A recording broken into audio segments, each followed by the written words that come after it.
We're going to call the special town meeting of the Board of Selectmen, or special town meeting order tonight. Let's see, Scott Beavers is here. I don't see Matt here. I anticipate Matt will show up, but I don't see him here right now. I believe he said he was going to be present, but Scott Beavers is here. I'm Carl Fortuna, first selectman. The first order of business tonight is we're going to say the Pledge of Allegiance.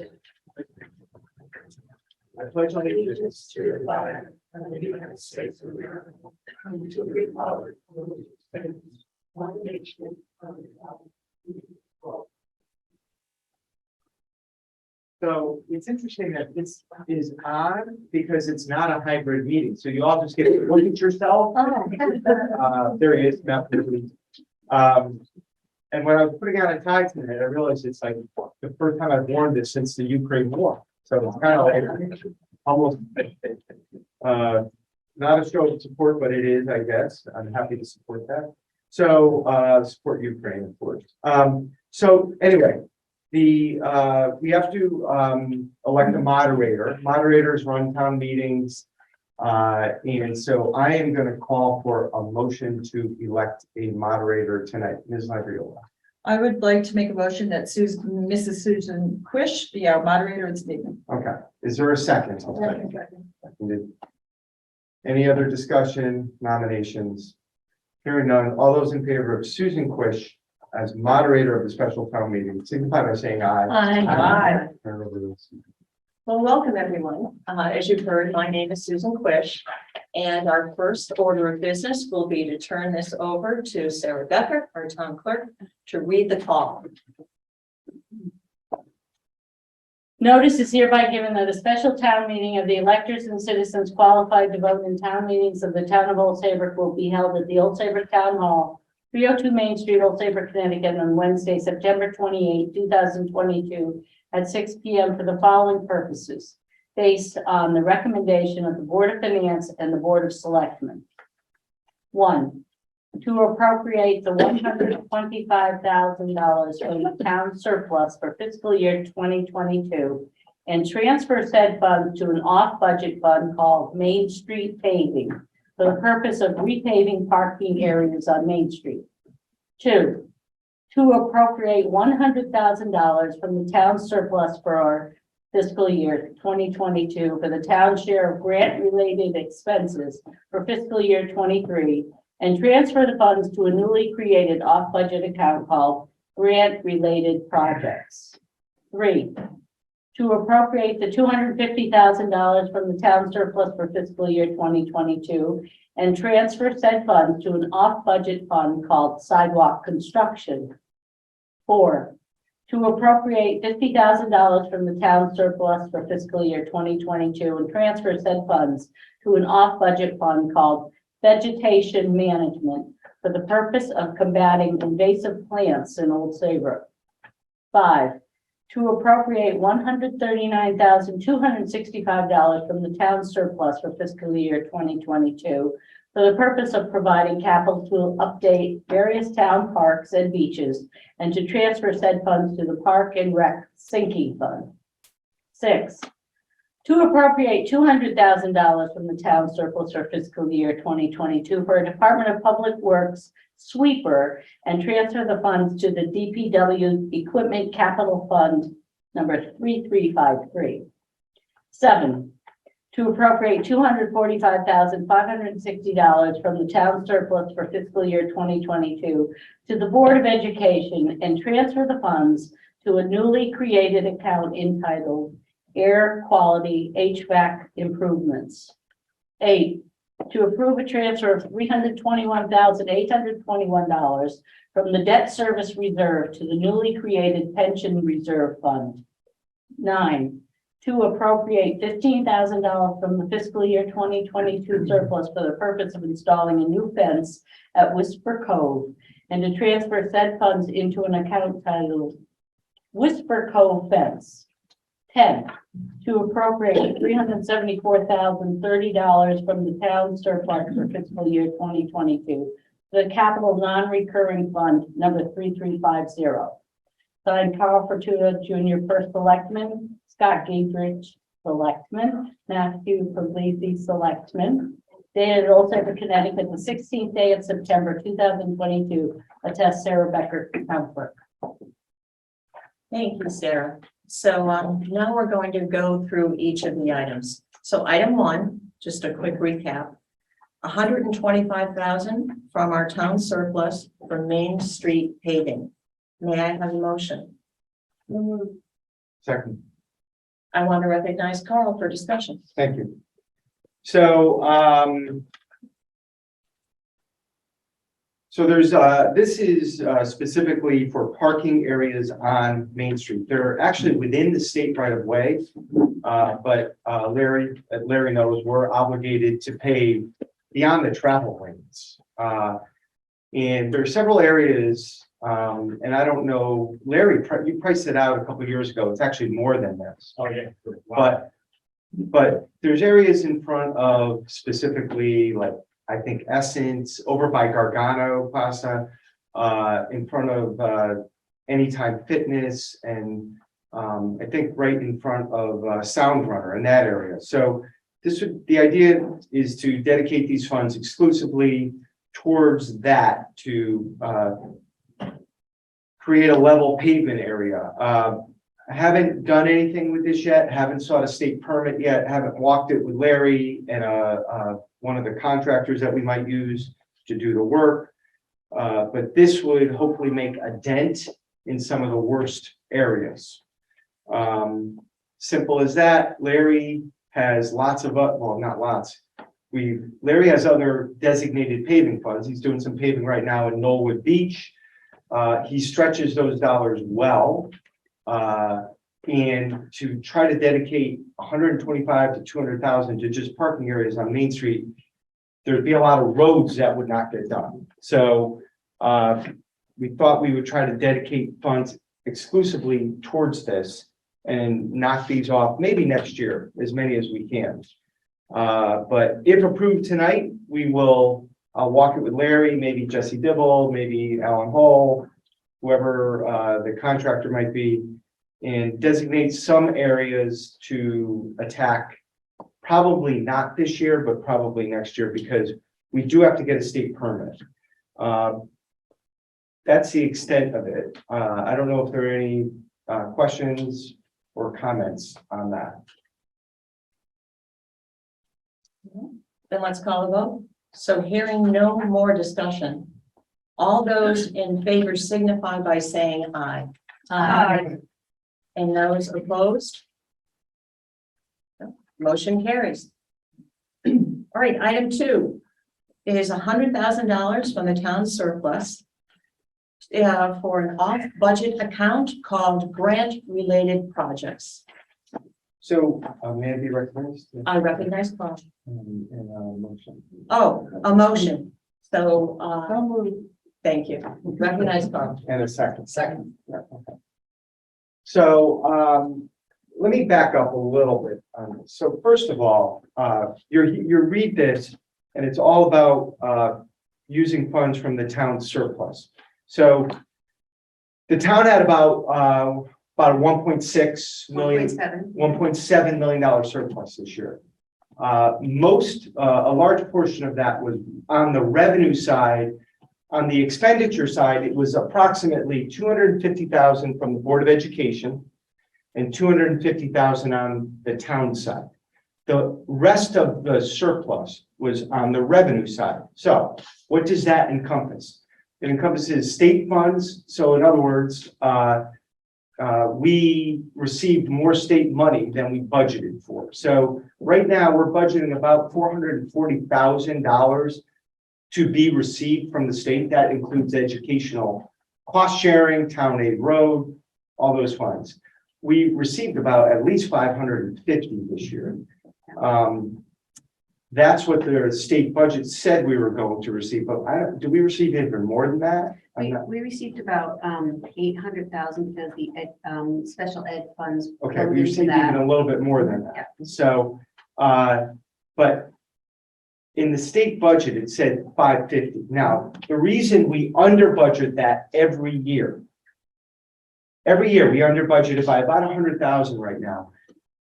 The reason we did that is when I first came into office, Old Saybrook was getting $1.2 million from the state of Connecticut. There was a period of time during several years there where the state was doing mid-year budget cuts. For those of you who were on the Board of Finance at the time, I'm looking at John O'Brien in the back. So we were budgeting 1.2 million because the state said you're going to get 1.2 million. And then all of a sudden we were getting 800,000 and we were having a shortfall. And then so the next year we budgeted 800,000 and we got 600,000. So over the course of 3 or 4 years, we actually got ahead of it. So now we under budgeted a little bit because who knows what the state is going to do. And if they overpay us a little bit more than we budget, it does go into surplus. So that is the state surplus. Sarah's office had a successful, we get money on real estate conveyances. The building office, we have a very active building office in town, and there's a lot of building fees, and we actually received more than we expected in the building office and in Sarah's office. So those, and Park and Rec is another revenue generator.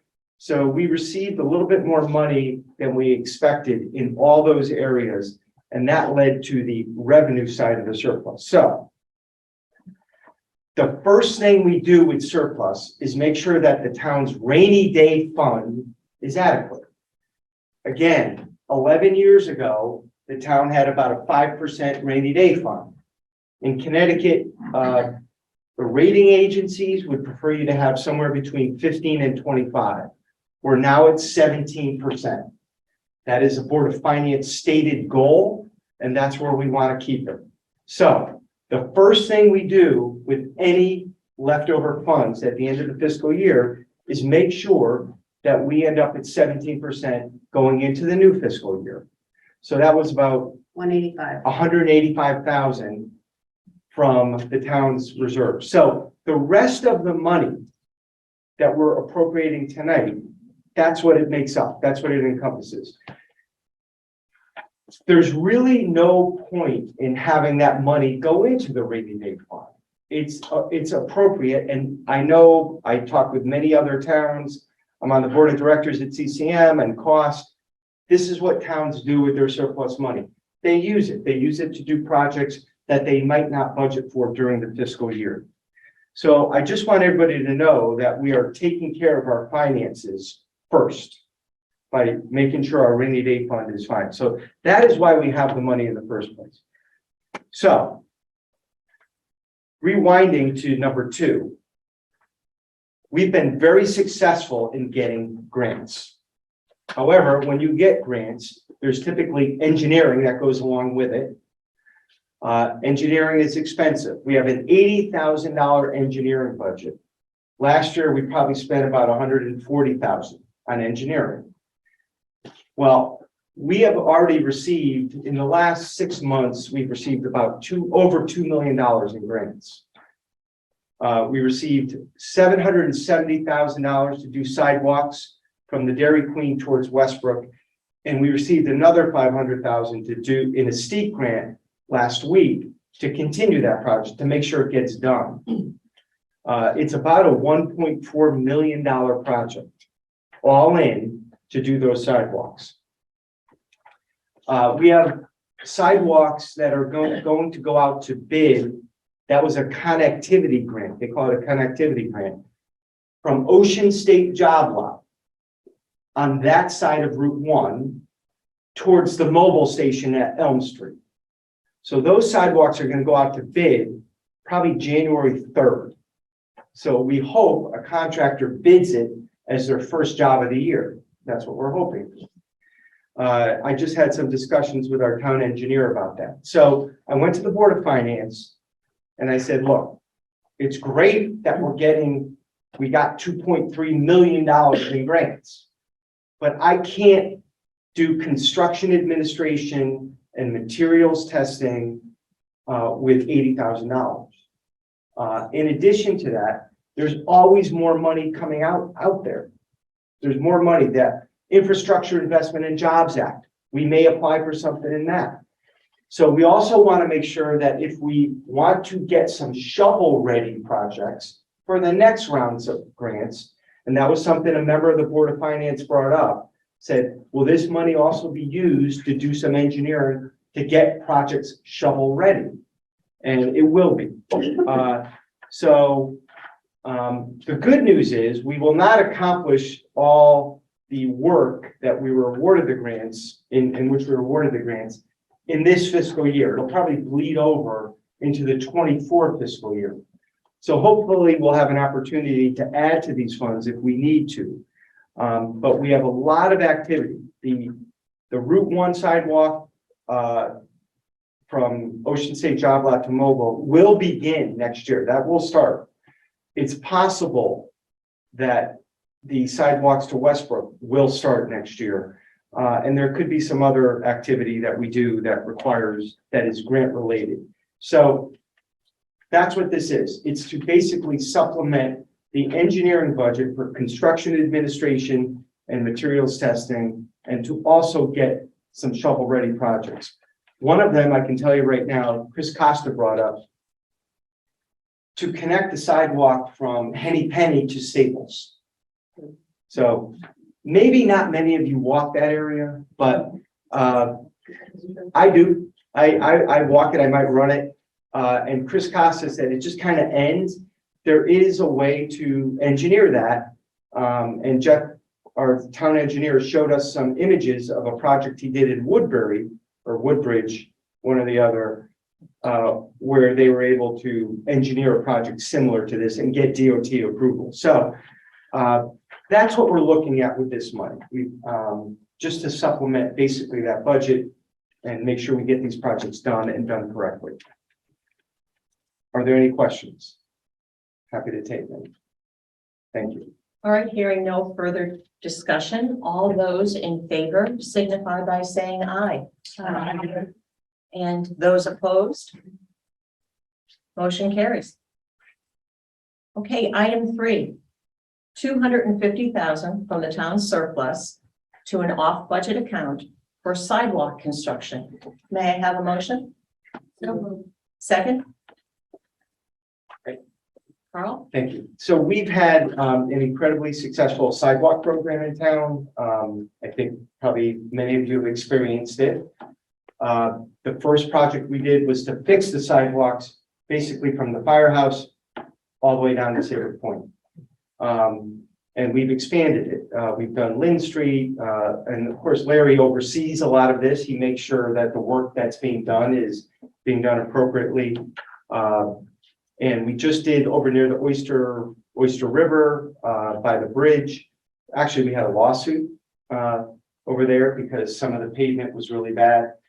And then we did obviously from basically across from the high school to the Dairy Queen. And there's been some other projects that we're doing.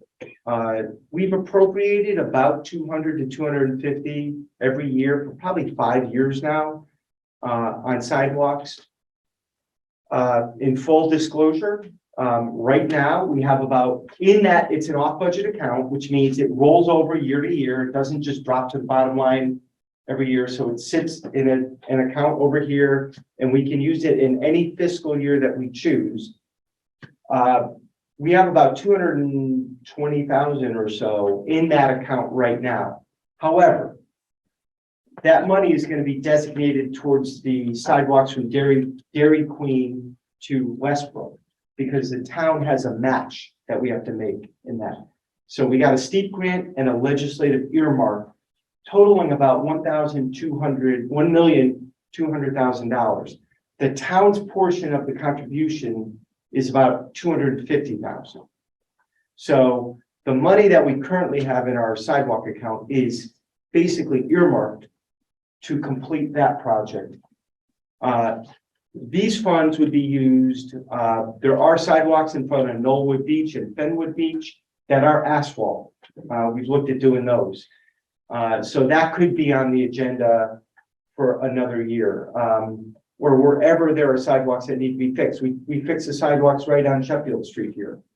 A lot of kids walk on that road there, and of course we have the elderly housing right down the street. So it's basically just putting money in to do sidewalks. It's been an incredibly successful project. We just did Trask Kavanaugh Park. We had a lot of tennis players who were getting their feet wet as they were walking from the parking lot to the tennis courts. And that was like a bit of a park and rec request. So we were able to get that done. So that's what these funds are for.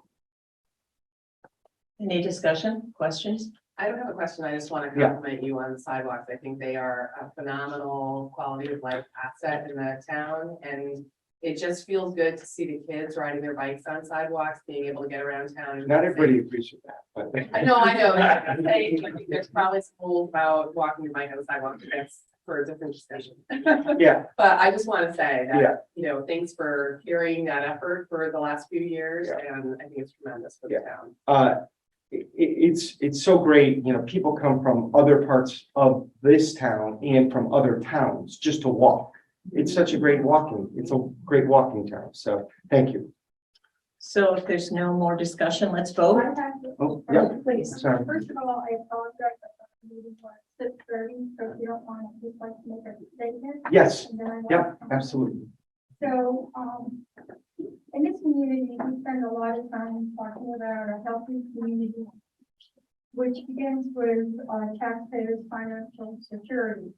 Currently, taxpayers are experiencing unprecedented inflation, at least a 20% increase in health insurance premiums, fire and heating, and utility expenses.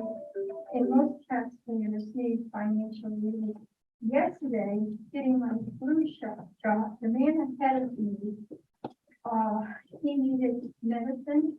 It was $1,600 and the insurance company refused to pay for the medicine. Members of the board.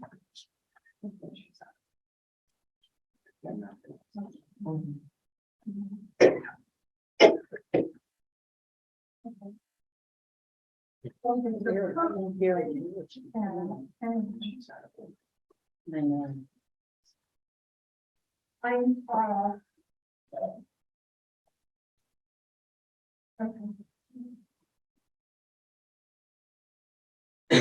so now I lost the one. Okay, so now I switched.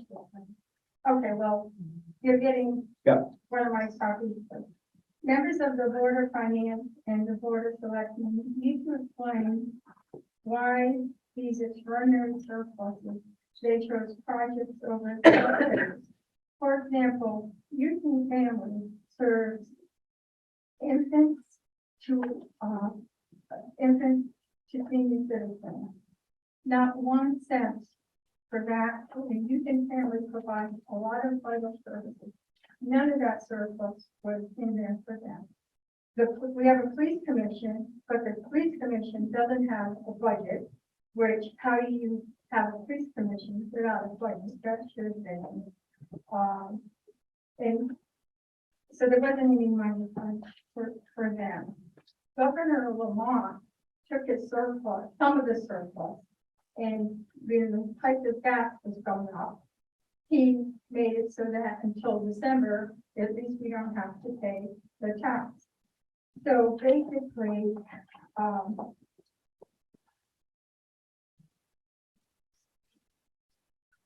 so the big question I have is that, first of all, the taxpayers were overcharged and there's no refund for us. And then my second is, I want to know why this special meeting wasn't adjourned to a referendum. That's all. Okay, thank you. Okay, did we vote? On No. item 3? It's been first, so it's been on sidewalks? Yeah. Yes, item. Okay, so all those in favor signify by saying aye, and those opposed, No. motion carries. Okay, item number 4 was $50,000 from the town surplus to an off-budget account for vegetation management. May I have a motion? Make that motion. Second? Second. All right, I'm going to recognize Carl. So I may recognize someone else.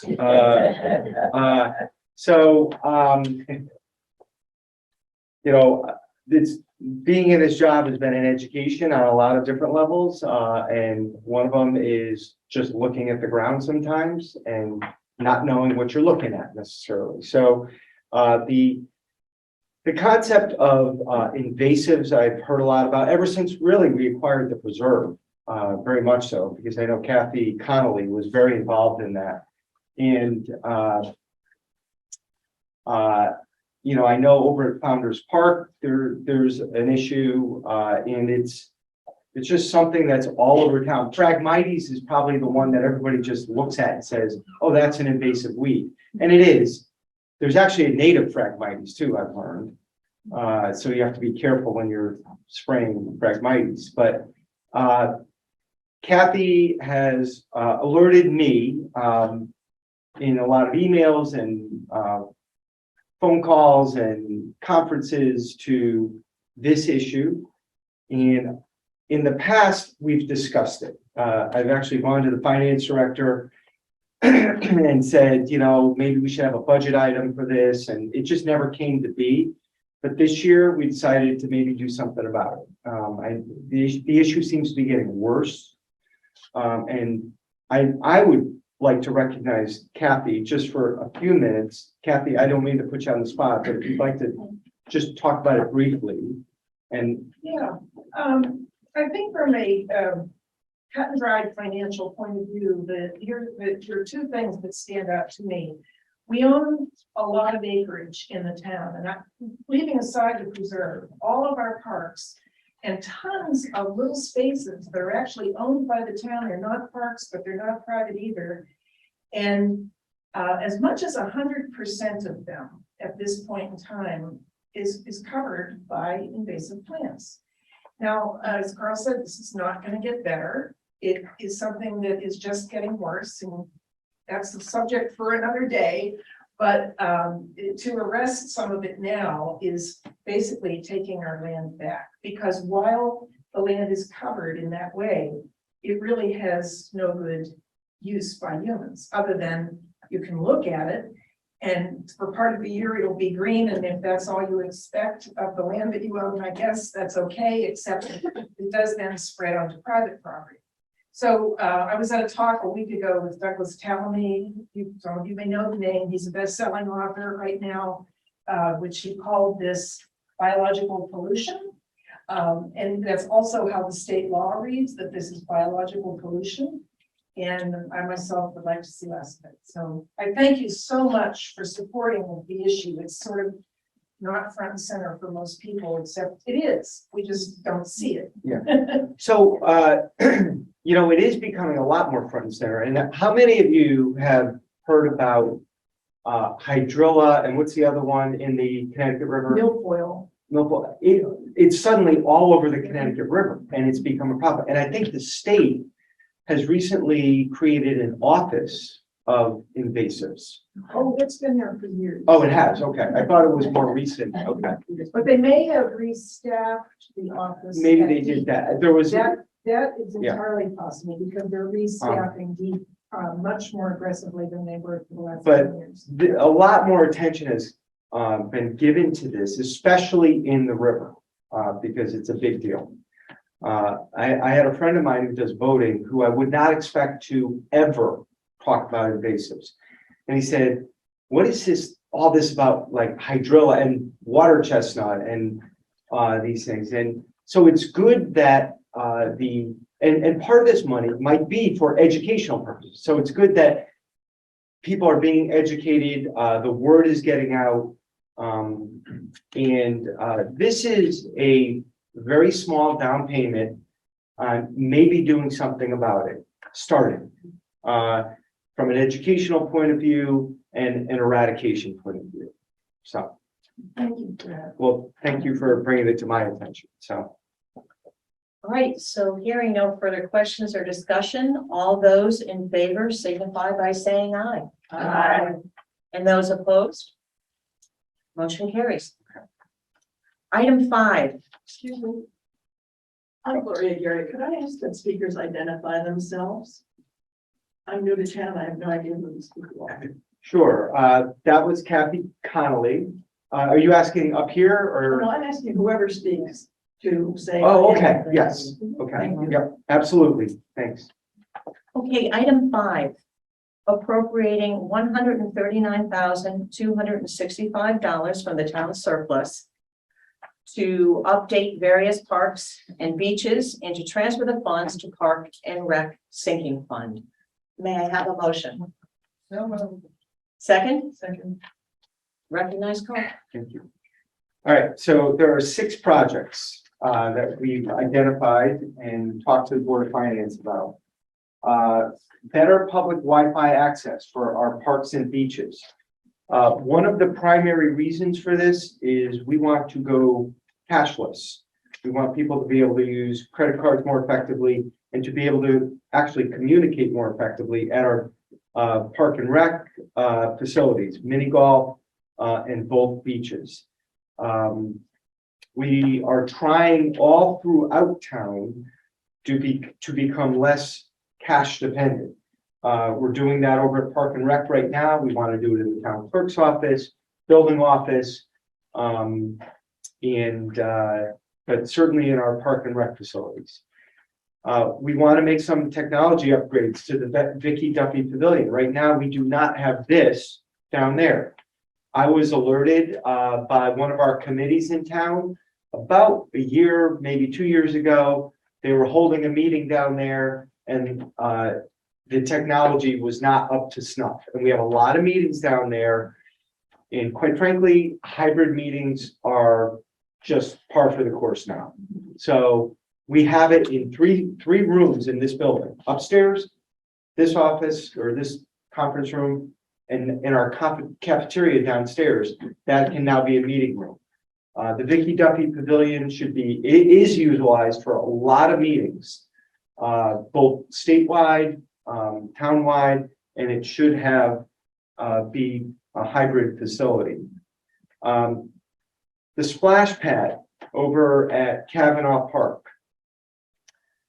I don't know when that was put in. It had to be at least 15 years ago. I mean, Larry, do you know? I don't think it was that long. Well, it's not in the last 11 years. I know that. So Ray over at Park and Rec tells me that it does not meet current standards, and we want to bring it up to current standards so that it's safe. It's a non-slip. There's actually some head protection, even though it's concrete. I don't know how they do that, but so resurfacing of the splash pad. And then upgrades to the bathrooms at Harvey's Beach and Town Beach. Those are huge revenue generators for the town. Harvey's Beach needs a lot more upgrades than that, the infrastructure itself. But this would start with the bathhouse and the bathrooms. And lastly, fencing over at mini golf to do some fencing right where you enter mini golf and all around there. That fencing is old and Ray would like it replaced, so he's made this request. Let me give you the numbers. We estimate the Wi-Fi access for the parks and beaches at $40,000. The Vicki Duffy Pavilion upgrades at $10,000. The splash pad at $59,000. It's a big ticket item. Upgrades to Harvey's Beach bathhouse at $12,800. The Town Beach at about $8,000, and the fencing upgrade at mini golf about $9,500. So that is where that breakout comes for the $139,265. Is anybody from Park and Rec here? Oh, the chairperson. So our Parks and Recs department, they oversee a lot of facilities in town. These facilities are very heavily used. To me, this is, and I don't want to say small, it's an investment in not only our town residents, but the folks who use it from out of town. And we get a lot of out of towners going to Kavanaugh Park and Harvey's Beach. Madam Chairman, do you want to comment? Well, as a resident taxpayer in this town, we know that the pavilion, Vicki Duffy Pavilion brings in a lot of money.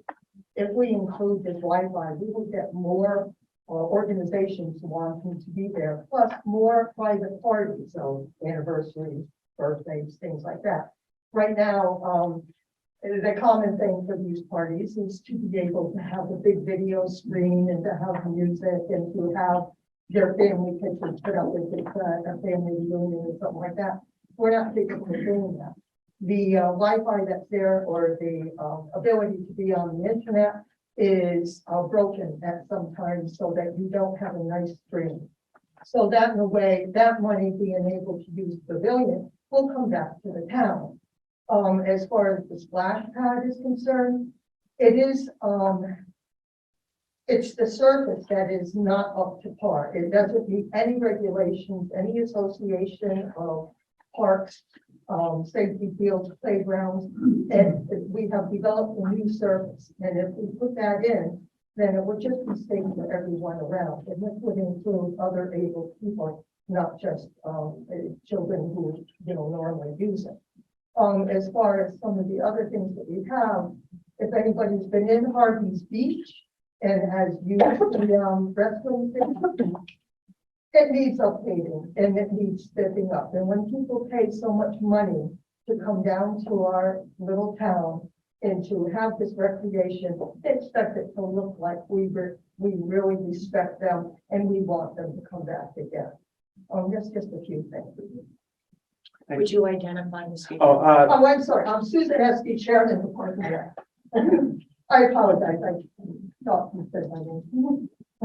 Any further discussion or questions? I have a question, I'm Baker, on Saybrook, Connecticut.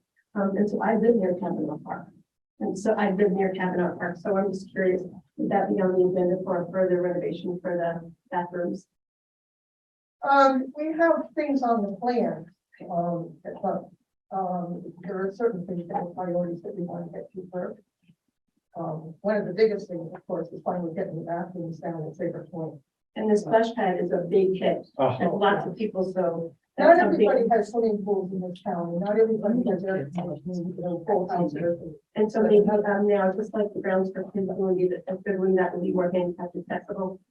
Because I think we put in wheelchairs so that, people can really We're get out. trying to be consistent with all of the different departments in this town. actually, the sidewalks we just did at Kavanaugh Park made the bathroom handicap accessible. Yeah. Just recently, yeah. So, Great. Hearing no further discussion. Just a comment, as far as the cashless, I think that's great. I would ask that you, and I'm sure this has already been thought of, that the snack shacks not go cashless only because of kids being able to use, small money to buy things. I don't think we'll ever be totally. Yeah. Just think about little kids who want to buy hot dogs. Every day today, everybody just has the one card on it, everything. Yeah. Something having to be five. Well, you have to Five do with that. that, and brought up together. All right, let's call the vote. So all those in favor signify by saying aye. Aye. And those opposed? Motion carries. Okay, item number 6, appropriating $200,000 from the town surplus to the DPW for a sweeper and transferring the funds to the DPW Equipment Capital Fund 3353. Can I have a motion? A second? All right, I'll recognize Carl. so, I think for at least 11 years, Larry's been talking about this. So Larry, why don't you talk about it? Larry, by the way, Larry Bonin, Director of Public Works. Our sweeper we have now is a 2005. It does 2 jobs for us. It's a sweeper and it cleans the catch basins. The truck's getting old or whatever, starting to have little problems here and there. So it was time to replace it. The good thing about replacing it now, we'll get a good trade-in value with what we have. And the new sweeper has probably air conditioning and, no, but it has amenities that are now more standard in some of these. It's actually, it has dual brooms on it on each side of the machine, so we don't have to go up Main Street backwards or driving against traffic. Well, that's funny. So no further discussion? Any questions? Is it a new, or just? It's new. No, brand new bread in back home. And by the way, this is not the total price. So to put this in context, we started a Department of Public Works sinking fund several years ago. We put about $80,000 a year into it. Because the equipment that we buy for Public Works is, like the fire department, is crazy expensive. This is about a $340,000 purchase. However, what we'll do is, if this were to pass tonight, we'll put in the order for it. We'll pay $340,000 for it, but we'll use that account that we've been putting money into for the last several years. So we have savings plus this. That's how we get there. And that's Michael Bender. Yeah, sorry, I might have already. Any further questions, comments? Okay, let's call the vote. All those in favor signify by saying aye. Aye. Those opposed? Motion carries. Okay, item 7 of 10. We're appropriating $245,560 from the surplus to the Board of Ed. We're going to transfer the funds to a newly created account entitled Air Quality HVAC Improvements. May I have a motion? Second? Second. All right, I'll recognize Carl. So I know we have several members of the Education Department and the Board of Ed here tonight. So air conditioning in the schools is kind of a big deal now. It seems to be warmer in June and warmer in September. We're starting with the Goodwin School. That is probably, I might be wrong on this, and Karen or Karina can correct me, but, or Eileen, of course. That might be the most expensive of all of them, that project, because of the electrical work that needed to be done. That's my understanding. And I don't know what would be targeted next, and I don't know how far we're into the Goodwin, but I know that it is a very expensive project to do all 3 schools. That being said, the state is allocating bonding funds. So the town of Old Saybrook will go to the state and apply for as much money as we can get towards these projects. And we will get money, but it is based on how the community rates in terms of, I think, income and demographics and the like. So, but we will get some money. We just won't, oh, and I'm sorry, and our new member over there, also, Leanne Flint, yeah. So who else from the Board of Ed? All right, and our chairperson, Trevor. So, I'm sorry about that. So, so does anyone from the Board of Ed want to talk to this? Take the floor, really, on this. Can't comment. Yeah. I think, many years ago, this was brought up, but this is not a new topic. But I think exactly what you said, Carl, the state is getting rid of it, but also the room school, the floors were getting pretty slippery and it wasn't safe actually during really humid weather.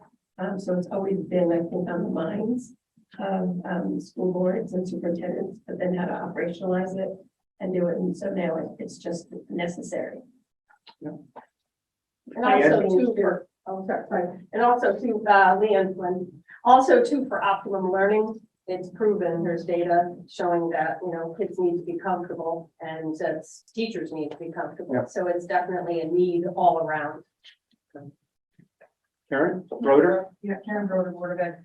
Eileen mentioned literally the situation where we've had to close the school to send kids home early because the floors are literally damp. And we've had staff falling, kids falling, accidents happen. The state, and maybe Pam knows more about this than I do, but according to our superintendent, the state is going to get to the point where they're going to mandate this. We're Yeah. trying to get ahead of it. It's going to happen. Yeah. So we're trying to piecemeal it. It's unbearable to be in the school when it's that hot, right? And we can't learn. So we, go ahead. I should also say that we're fortunate enough that our superintendent has been selected to serve on the air quality committee for the state of Connecticut, so they're really taking a look at what's healthy, what's moldy, what works. Yeah.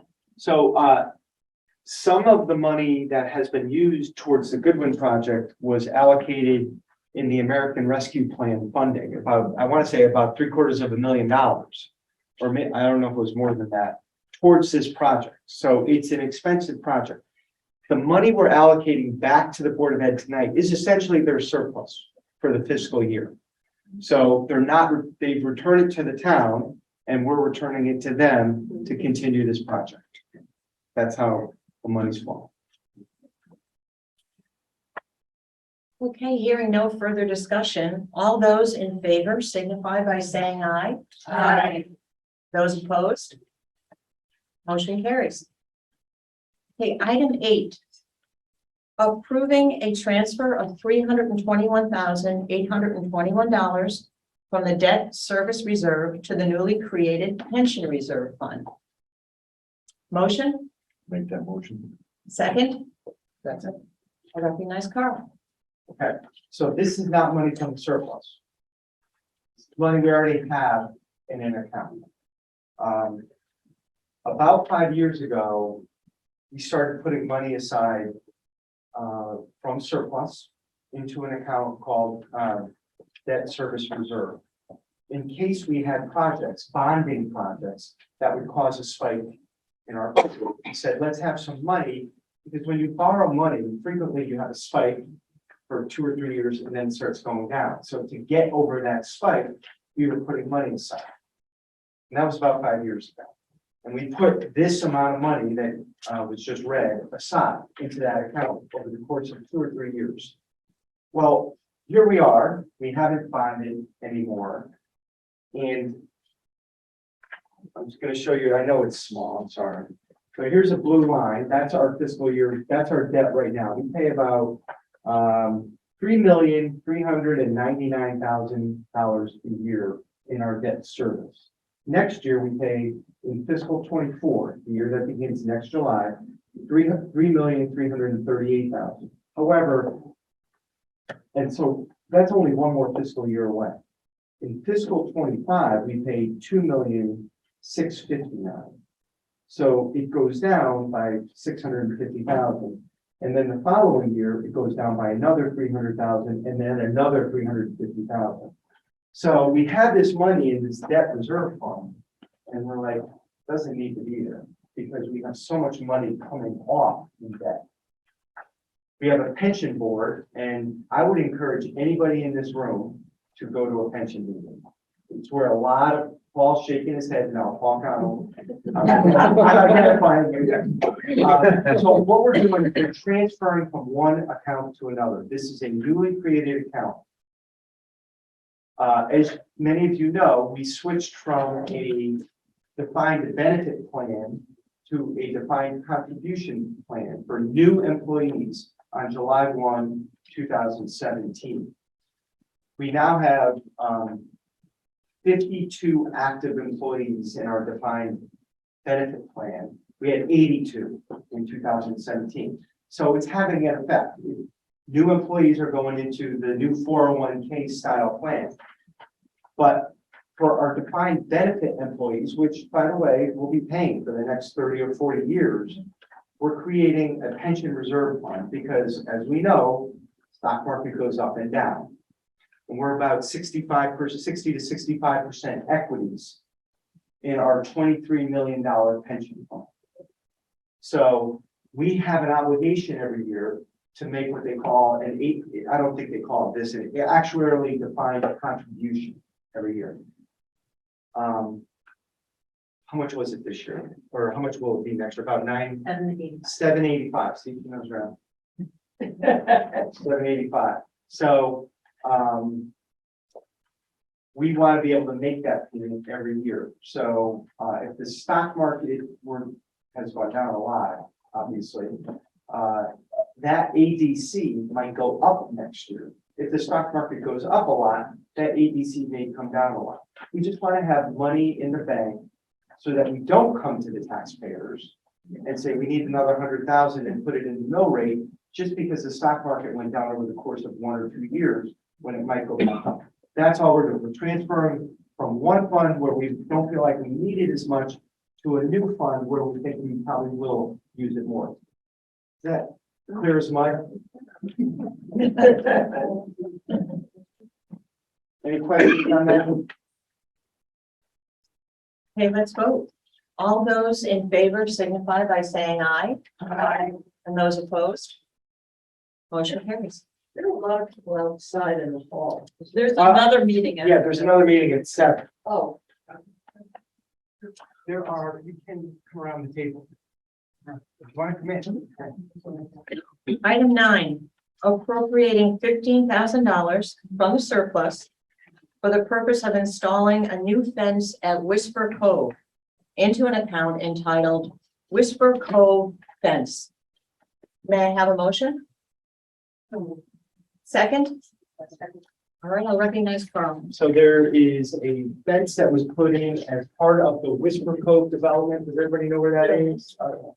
River Road, I think, right? Ragged Rock, Ragged Rock. behind the Ford Road. You go out that way, there's a straight road, then you take a right, you know where it is. And you take a right, and beautiful houses up there, but as part of that development, open space was required. So you can actually go up there, park your car, walk down a pathway, and have beautiful views of the river. Well, there's a fence. And I don't know when that was done, Larry, that fence was put in. It was put in when the developer built the subdivision. Had to be. Yeah, that was So 12, 14 you've years. been making kind of, repairing a portion of the fence here, it's falling apart. The homeowners are saying, you know, it's falling apart. We got 3 quotes on this. The town is required to get, 3 quotes or solicit quotes for projects between 10 and 25,000, and then do public bid for projects over 25,000. So, we have 3 quotes, I think is 18, 15,000 and 14,000. The 15,000 leaves a $1,000 contingency. We want to replace the fence, and this is to replace the entire fence. Over 900 feet. Yes, 900 feet, yeah. So. Because we're making repairs to it, it's 300 here, it's 500 here, and just, the whole thing needs to be, okay. Comments, discussion? If no further discussion, let's vote. And all those in favor signify by saying aye. Aye. And those opposed? Motion carries. Okay, final item 10. Appropriating $374,030 from the town surplus to the capital non-reoccurring fund 3350. May I have a motion? Second? I'll recognize Carl. Okay, so we've been through 9 items. The one item I explained at the very beginning of the meeting was the first thing we did with our surplus is make sure we kept our reserves at 17%. That's not on here. These 10 items represent the rest of the surplus. This last item is the rest of the money that was not allocated towards a specific project. And it's going into an account called our capital non-reoccurring fund. We've used this fund. We started this fund about 10 years ago. And we have right now about 700,000 in it to be transparent here. And this will make it obviously that much more. We do projects all over town with this money. We've done renovations at Youth and Family Services. We've used some money for public works, I'm sure. We've used money, we used some of the money to repair the roof at the chamber when we had to get the roof. We use it for, we've used it for many projects at the Cape. I can tell you that right now. Probably 3 or hundreds of thousands at the Cape. We have a budget item every year for this of about 300,000 in our budget every year. So we've been doing this for 10 years and we have 700,000 in it. So you can see how we use the money every year. We've probably allocated over the course of 10 years, $2 to $3 million of funds. And we have 700,000 left because we use this money.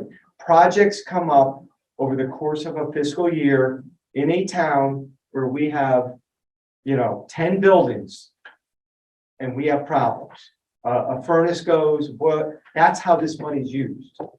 So all we're doing is putting it into our capital savings account.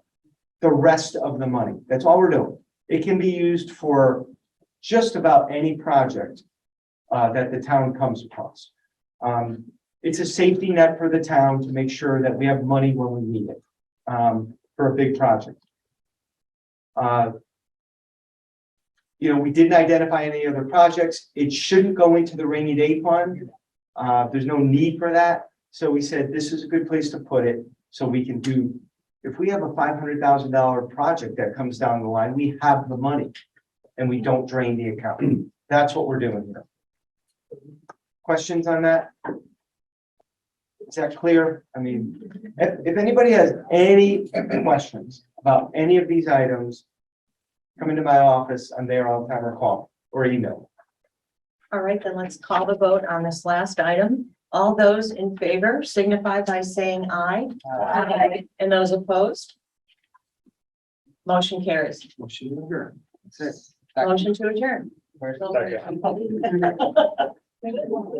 Thank you, Susan. All those in favor? Thank you, Susan.